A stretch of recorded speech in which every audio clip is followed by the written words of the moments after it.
মহারাজ, বলো দুধ বলো। নবাব বাহাদুর একটি পত্র পাঠিয়েছেন। আমাকে বলেছেন এই পত্র আপনাকে দিতে এবং আপনাকে এক্ষুনি তার উত্তর দিতে হবে, আর সেই উত্তর নিয়ে আমাকে এক্ষুনি যেতে হবে। বেশ বেশ, তোমার পত্র মন্ত্রীকে দাও। মন্ত্রী, পত্র পড়ে শোনাও।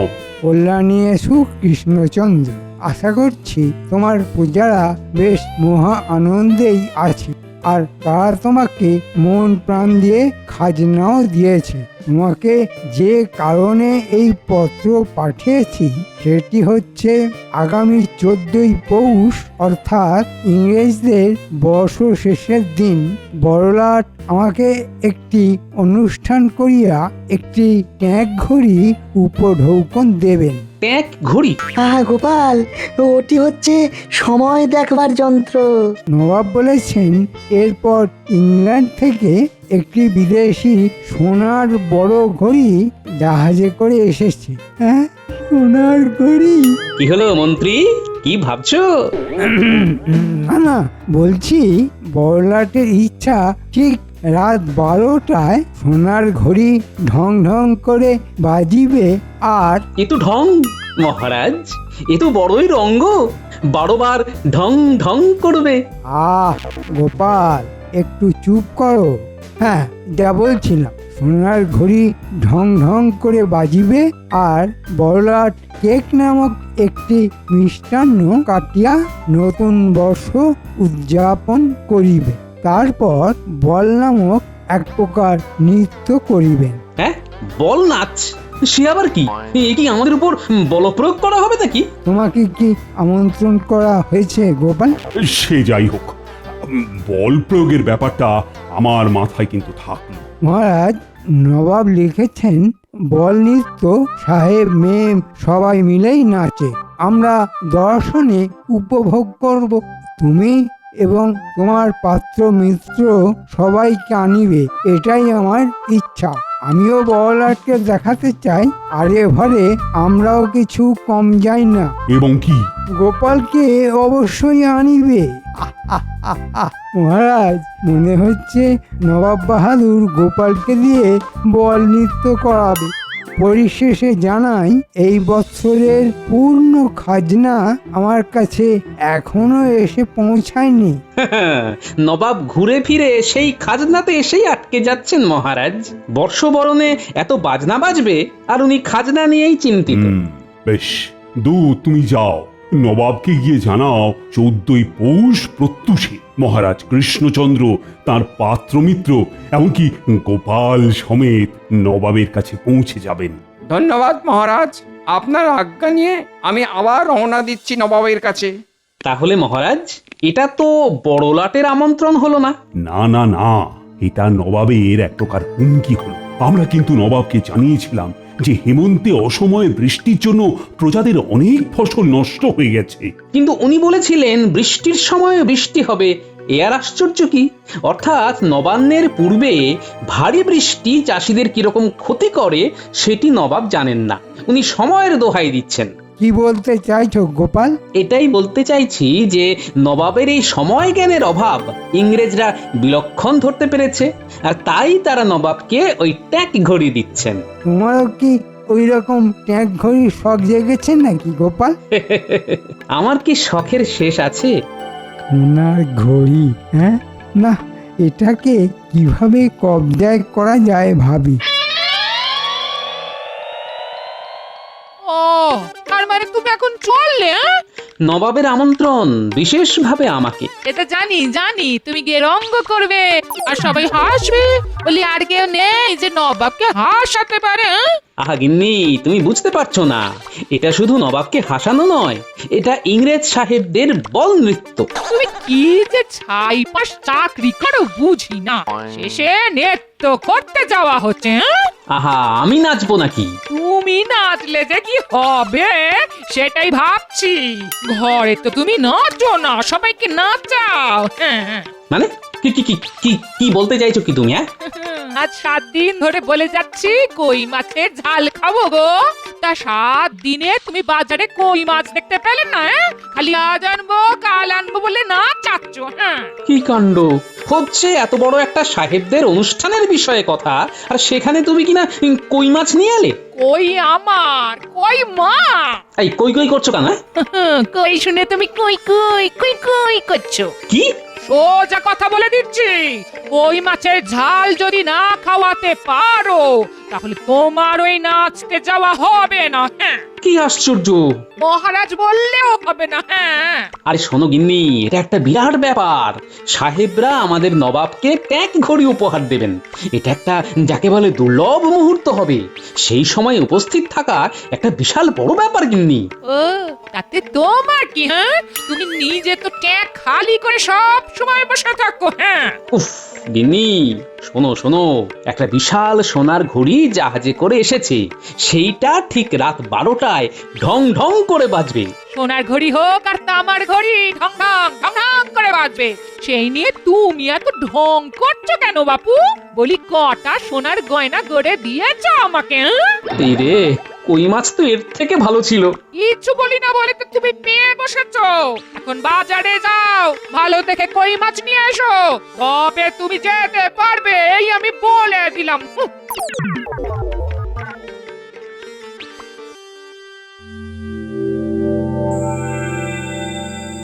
সোনার ঘড়ি, হ্যাঁ, তা সোনার ঘড়িতে কতটা সোনা থাকে? খাঁটি বিদেশি সোনা। একবার হাতাতে পারলে সারা জীবন পায়ের ওপর পা তুলে তুমি নিজের মনে বিড়বিড় করছো কেন আর হাসছো? বুঝলে গেনে, খুব ভালো সময় আসছে। কি চাও তুমি? কত সোনার গয়না চাও? সব পাবে, সব পাবে। সে তো না হয় বুঝলাম, কিন্তু তুমি এত সোনা পাবে কোথা থেকে? গেনে, সব কিছু তোমার না জানলেও চলবে, তবে এটুকু জেনে রাখো, খুব শিগগিরই দিন বদল হবে। এমনকি আমি রাজা। কি বলছো তুমি? আমি তোমার কথার কোনো মানে বুঝতে পারছি না। দেখো, তুমি কিছু মতলব করছো না তো? আমাদের যেন কোনো বিপদ না হয়। কি বলছো তুমি? আমাদের কোন বিপদ? কিচ্ছু নেই। যা হবে সেটা আমাদের খুব ভালোই হবে। না, আমাকে এক্ষুনি একবার যেতে হচ্ছে। সে কি? অনেক রাত হয়ে গেছে তো। দিনে যদি সূর্যের মুখ তাড়াতাড়ি দেখতে চাও তাহলে রাত থাকতেই বেরোতে হবে বই কি। আর এই কাজ আমার রাতের কাজ, সব কাজ দিনে হয় না।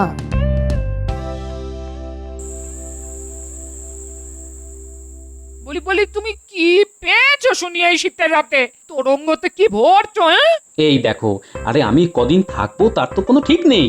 নতুন পোশাক, তারপর ওই গরম চাদর টাদর কিছু নিতে হবে তো নাকি? তোমার নতুন পোশাক? হ্যাঁ? শেষ কবে কিনেছিলে মনে আছে? হ্যাঁ? গিন্নি, চুপ করো তো। তুমি যাও, গিয়ে ঘুমো। তোমার তোরঙ্গের এই ক্যাঁচ ক্যাঁচানি শব্দে ঘুম ভেঙে গেল। নিজেও সব লন্ড ভন্ড করছো, আর আমারও রাতের ঘুমের তো ভাড়া করছো। হ্যাঁ, যাও সরো তো এখান থেকে, আমি গুছিয়ে দেবো। উফ, না না, মনে হচ্ছে পেটে খাবার ঠিক হজম হয়নি। কই মাছের ঝাল তো না, যেন লঙ্কা বাটা জিভে ডলে দিয়েছে কেউ। বাধ্য হয়ে আমাকে হাঁড়ি থেকে গুড় নিয়ে খেতে হলো। কাণ্ডু, বলি ছোটবেলার অভ্যেস তোমার আর গেল না দেখছি। আমি একটু হেঁটে আসি, বুঝলে? ভালো করে গায়ে আলোয়ান জড়িয়ে নাও, বলি বাইরে পৌষের শীত, সেই খেয়াল রেখো। হ্যাঁ, না, পেট বেশ গরম হয়েছে মনে হচ্ছে, সেই কারণে একেবারে ঠান্ডা লাগছে না, ঘুমটাও আসছে না। না, কাল একবার কবিরাজের থেকে পাঁচন খেতে হবে দেখছি। এত রাতে কে? যেই হয়ে থাক, তারও আমার মতো পেট গরম হয়েছে বলে তো মনে হচ্ছে না। এগিয়ে দেখি তো। তাড়াতাড়ি পৌঁছতে হবে। মন্ত্রী নিশ্চয়ই কোনো কুমতলবে এসেছে।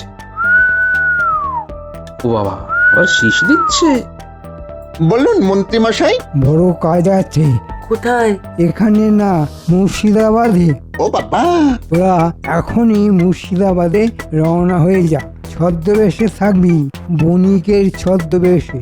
ওখানে তোদের সব কাজ আমি বুঝিয়ে দেব। কিন্তু আমরা কি পাবো? তোরা যা পাবি তা কল্পনাও করতে পারছিস না। শুধু বলছি, এ কাজ ঠিক মতো হলে নবাব আর রাজার নাক কাটা যাবে। তোরা অনেক সোনা পাবি, আর আমি নিজেই রাজা হয়ে যাবো। হ্যাঁ, বেশ, যা হবার তাহলে নবাবের ওখানেই হবে। নাক কাটা যাবে বলছে, মানে সাহেবদের অনুষ্ঠানের মধ্যেই কিছু একটা হবে। মন্ত্রী, আমি থাকতে তুমি কিছুই করতে পারবে না বাবা। হুজুর, মহারাজ কৃষ্ণচন্দ্র তার মন্ত্রী পাত্রমিত্র সমেত এবং গোপাল ভাঁড়কে নিয়ে দরবারে আসবার জন্য প্রস্তুত। আস্তে আজ্ঞা হোক। সুস্বাগতম। তোমরা সকলে এসেছো বলে আমি খুশি হয়েছি। কৃষ্ণচন্দ্র, তুমি আমার এখানে অতিথি। কোনো ভুল ত্রুটি হলে মার্জনা করো। নবাবের অতিথি নিবাসে আমরা সকলেই খুব ভালো আছি। নবাবকে ধন্যবাদ, ধন্যবাদ। এই যে গোপাল, তোমাকে তো আর আমার দরবারে পেলাম না, তাও এরকম উপলক্ষে তোমাকে দেখলাম। আমরা তো সবাই এসেছি। সে তো দেখতেই পাচ্ছি। চলো চলো কৃষ্ণচন্দ্র, আমরা সাহেবদের বড় ঘরে যাই। ওইখানে এখন সোনার ঘড়ির উদ্বোধন হবে। চলো।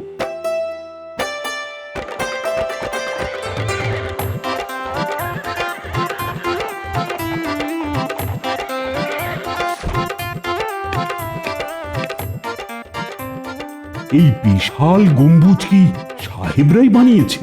আমার শ্রমিকেরাই কাজ করেছে, এরা নকশা দিয়েছে, যথাযথ পারিশ্রমিক এনারাই দিয়েছেন।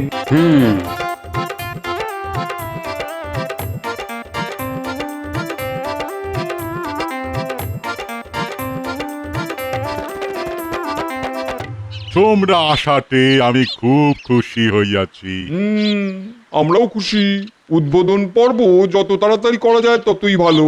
আমরাও তোমাদের ঘড়ি দেখতে ভীষণ উৎসাহী। নিশ্চয়ই। পরিচয় করাই, কৃষ্ণনগরের মহারাজ কৃষ্ণচন্দ্র, তার সহযোগী এরা সবাই। কিন্তু একে চিনে রাখুন, এ হলো গিয়ে গোপাল ভাঁড়। ও বেশ, কৃষ্ণচন্দ্র, আমি বড়ই খুশি হলাম তুমি আসাতে। গোপাল বাবু, তোমাদের স্বাগতম। ইয়ে মানে ওই গ্যাপালটা কি? Gopal Gopal Gopal is funny, Gopal is funny. Clock পাশের ঘরে, আই মিন রুম। ও সরি সরি সরি, দুঃখিত দুঃখিত। ক্লক মানে তোমাদের গাড়ি গাড়ি। ও বেশ বেশ। মহারাজ, ঘড়ি আছে পাশের ঘরে।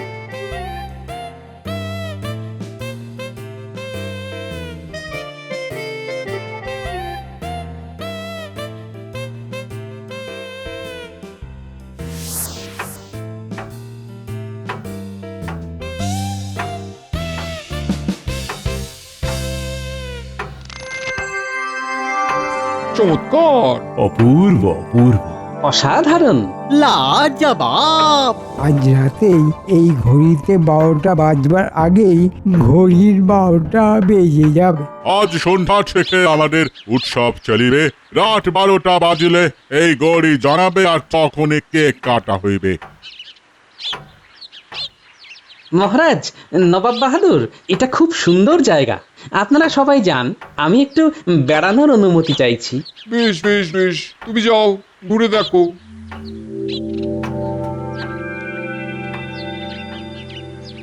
কেমন আছো প্রহরী? আমরা একটু ভেতর ঘুরে দেখতে চাই। অনুমতি চাই, অনুমতি ছাড়া ঢুকতে দেওয়া হয় না। আচ্ছা, আমরা এই গম্বুজের বাইরে বাগানটা তো ঘুরতে পারি।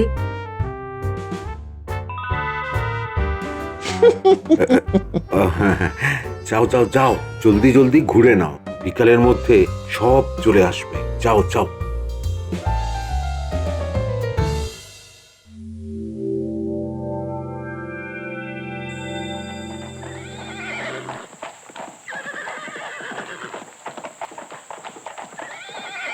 কি হলো গোপাল? মহারাজ, নবাব বাহাদুর, আপনারা ভিতরে যান, আমি আসছি।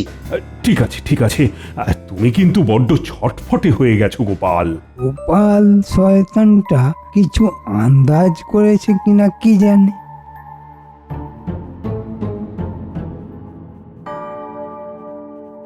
কি চাই?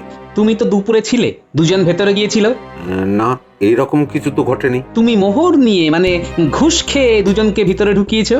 নবাব জানতে পারলে কিন্তু তোমার গর্দান যাবে। তুমি জানলে কি করে? আমি সব দেখেছি। খুব ভুল হয়ে গেছে। ওরা বাগানে গেছিল কিন্তু বেরোয়নি। মানে ওই চলে যাবার কথা ছিল, কিন্তু ওদের বেরোতে দেখা যায়নি। আমরাও ওদের খুঁজে পাইনি।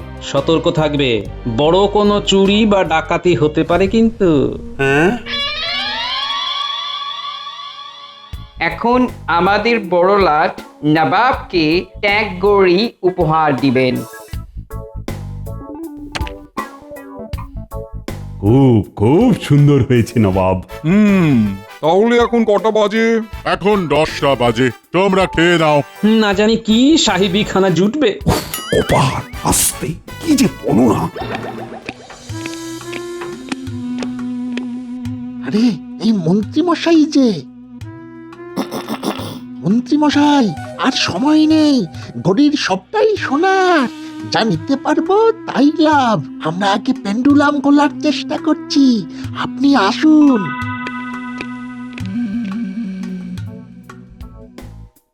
সবাই শুনবেন, ঠিক রাত 12টার সময় ঘড়ি ঢং ঢং করে, তখন সবাই চিৎকার করিয়া বলিবেন, happy new year. Happy new year. ঠিক আছে, এতে ওই নতুন বছর শুরু হবে, তাই তো? হ্যাঁ, আচ্ছা কৃষ্ণচন্দ্র, গোপাল কই? আমার মনে হচ্ছে গোপাল নাচ করবার ভয়ে পালিয়েছে। মন্ত্রী, আমি তোমার রাজাকে প্রশ্ন করছি, তুমি বেশি বাচাল হইও না, কপালে অনেক দুঃখ আছে কিন্তু। মন্ত্রী তুমি চুপ করো। যথা আজ্ঞা মহারাজ।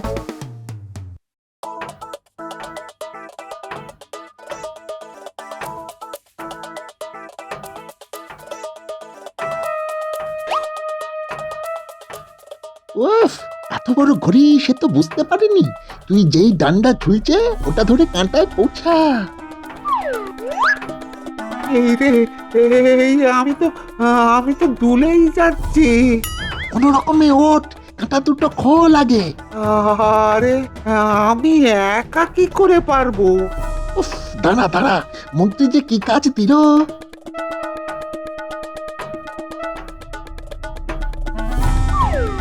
বাস, সোনার কাঁটা।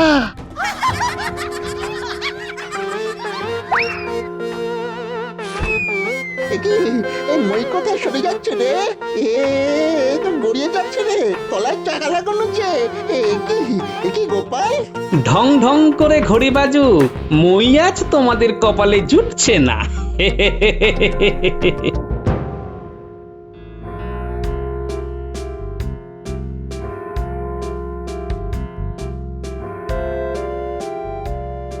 ও মাই গড, ক্লক এরকম বাজছে কেন? কি ব্যাপার লাট সাহেব, আমার ঘড়িতে তো 12টা বাজেনি, তাহলে ওখানে 12টা বাজছে কি করে? How is it possible? জেনে বুঝে খারাপ ঘড়ি আমাকে দিয়েছো, নবাবকে অপমান করেছো, এর ফল কিন্তু ভালো হবে না। No, no, no. Oh, no, নবাব বাহাদুর, তোমার ঘড়ি একদম ঠিক আছে। তাহলে কি তোমার জাহাজে করে নিয়ে আসা সোনার ঘড়ি বিগড়ে গেল? মহারাজ, নবাব বাহাদুর, আমি এর কারণ জানি। Oh my God, তুমি ঘড়িটা কি করিয়াছো? তুমি কি জানো ওখানে এমনি যাওয়া যাবে না রাত 12টা পর্যন্ত, যতক্ষণ না ঘড়ি বাজিবে? তুমি চুপ করো লাট সাহেব। গোপাল, কি হয়েছে বলো? ওই বড় ঘড়িতে বটা ঘটা নামে দুটো ভূত ঢুকেছে সোনার ঘড়ি থেকে সোনা চুরি করবার জন্য। গোপাল, তুমি যখন জানো তাহলে বলনি কেন? একটু মজা হলো আর কি। আমি জানি যে ওরা পালাতে পারবে না, দুজনেই এখন পেন্ডুলাম ধরে ঝুলছে। হ্যাঁ, বলো কি গোপাল? মহারাজ, নবাব বাহাদুর, লাট সাহেব, আমি একটা ছোট্ট কাজ করেছি। ওরা একটা মই নিয়ে ওই ঘড়ির পেন্ডুলামে পৌঁছেছিল, আমি সেই মই সরিয়ে নিয়েছি। খুব ভালো করেছো গোপাল, খুব ভালো করেছো। Good good good, very good very good, খুব ভালো খুব ভালো। কিন্তু বটা ঘটা এখানে এলো কি করে? ওই যে মন্ত্রী পালাচ্ছে, ওকে ধরুন। ওই মন্ত্রী বটা ঘটাকে দিয়ে সোনার ঘড়ির সোনা চুরি করবার মতলব মেটেছিল। প্রহরী, ওকে আটকাও শিগগির। চলুন যাওয়া যাক ওই ঘরে। আমাদের প্রোটোকল ছিল যে রাত 12টা বাজলে সবাই ওই ঘড়ির সামনে দাঁড়িয়ে হ্যাপি নিউ ইয়ার বলিবে। আর কোনো কলের দরকার নেই, এখন চলুন তাড়াতাড়ি, না হলে এই ঘড়ির কলকবজা সব বটা ঘটা খুলে দেবে।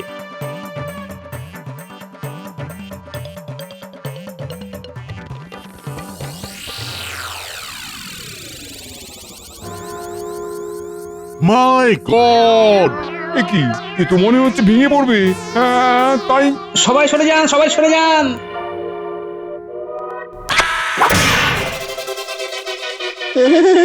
ও বাবা গো, ওরে বাবা! নবাব, নবাব, আমার মন্ত্রী আমার মান সম্মান নষ্ট করে দিয়েছে। আপনি আপনি আমার মন্ত্রীকে যে কোনো রকম শাস্তি দিতে পারেন। আমিও এখানে আমন্ত্রিত, তাও বড়লাট কি বলে শুনি। আমি কি বলিব, আমরা সবাই মিলে গোপালকে পুরস্কার দেব। গোপাল, তুমি আমার থেকে পুরস্কার পাবে, কিন্তু তার আগে আমি আমি ঠিক বুঝতে পারিনি, এসব গোপাল মিথ্যে বলছে। মন্ত্রী মশাই, আপনার জন্য আমাদের এই অবস্থা। ওই পেন্ডুলাম যেমন ঝুলছিল, তেমনি মন্ত্রীকেও পেন্ডুলামের মতন ঝুলিয়ে দেওয়া হোক। ওরে বাবা রে, আমার কি হবে? 12টা বাজলে তবে ছাড়া পাবে। আমরা এখানেই সবাই হ্যাপি নিউ ইয়ার বলবো। ওরে বাবা রে, মহারাজ মহারাজ আমাকে বাঁচান মহারাজ, আমার নিউ ইয়ার তো শেষ হয়ে গেল মহারাজ। এইভাবে দুললে কি ম্যাড হয়ে যাবে মহারাজ? কৃষ্ণচন্দ্র, ভাগ্যিস গোপাল ছিল, তাই তোমার আর আমার দুজনেরই মুখ রক্ষে হয়েছে।